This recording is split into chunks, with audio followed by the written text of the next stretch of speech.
The U.S. Attorney's Office has launched a summer-long program today aimed at curbing the rise in violent crimes involving firearms. It's called the Safe Summer Initiative. It features a partnership between federal officials and a number of local law enforcement departments.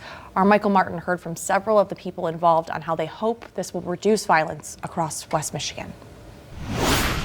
The U.S. Attorney's Office for the Western District of Michigan making several stops today, saying essentially the same thing at each. They want to make sure that as many people as possible know about this program. Essentially, the U.S. Attorney's Office will take anybody found with a crime gun, that's a firearm linked ballistically to a prior shooting, and charge them at the federal level as opposed to the state level, making the possible legal repercussions much stiffer. As we head into the summer, with the rise in temperatures comes an increased threat of gun violence. On Thursday, U.S. Attorney for Michigan's Western District, Mark Totten, made his way around the state for a series of 4 press conferences. The U.S.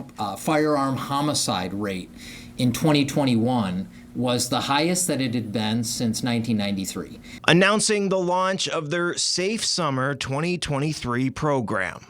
For the first time ever, the leading cause of death among our youngest Americans is firearm-related injuries. A fairly massive partnership, the U.S. Attorney's Office will work with local law enforcement to identify cases involving what they deem as crime guns.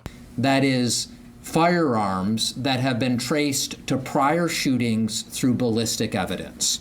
If someone is found illegally in possession of a so-called crime gun, this program will see them prosecuted at the federal level.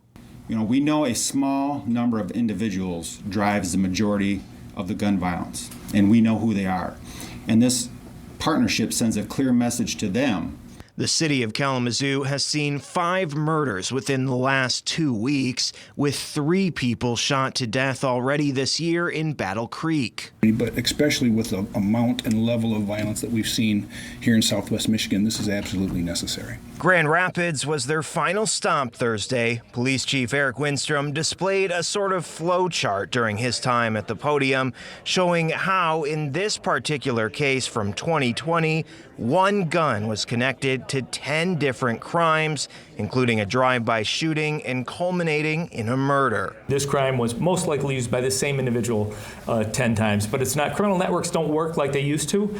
Back in the days of Al Capone, when there's 1 gun, that 1 gun can move around to various people within and outside the criminal network. As they explained that the legal repercussions for those charged at the federal level are likely to be much more severe than those charged at a state level. Really, the desire is to reduce gun violence, is not to make a lot of arrests. The goal is always to stop gun violence.